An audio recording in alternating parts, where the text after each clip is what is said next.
Hi మామ. ఈ వీడియోలో ఒక గుడ్ న్యూస్ చెప్దాం అనుకుంటున్నా. అదేంటో తెలుసా? మన ఛానల్లో లాస్ట్ పెట్టిన వీడియోకి 10K వ్యూస్ పోయినాయి. అంటే బేసికల్గా నా దాంట్లో పోయినాయి కానీ అన్ని మెహందీ వీడియోస్ కావన్నమాట. ఫస్ట్ టైం మెహందీ వీడియోకి 10K వ్యూస్ పోగా ఫుల్ హ్యాపీ అనిపించింది. అసలు ఏంది అన్నట్టు అనిపించింది. మళ్ళీ దానికి ఒక 10 సబ్స్క్రైబర్స్ కూడా వచ్చారు. అసలు వీడియో ర్యాండమ్గా పెట్టిన, అంటే బేసికల్గా ఆల్రెడీ పోస్ట్ చేసిన వీడియో, కానీ ఎట్లా పండింది ఏంది అనేది ఒక నార్మల్ వీడియో తీసి పెట్టినా అనమాట. ఎంత బాగా వచ్చింది అంటే అంత బాగా వచ్చింది. అస్సలు ఎక్స్పెక్ట్ చేయలే అంత రీచ్ అవుతుందని. ఎవరైతే ఆ వీడియోకి హెల్ప్ చేసి కామెంట్ పెట్టిరో మస్తు అనిపించింది అసలు.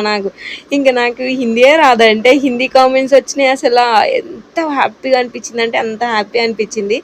ఈ వీడియో ఎట్లా అనిపించిందో చెప్పండి. బేసికల్గా మీకు ఎప్పుడు చెప్పేదే, ఎప్పుడు డిజైన్స్ వేసినా ఏం వేసినా లాస్ట్కి బార్డర్ మాత్రం హైలైట్ చేయమని చెప్తా. ఇంకా ఈ వీడియోకి ఇంతే. ఇంకేముంటే నెక్స్ట్ వీడియోలు చూసుకుందాం.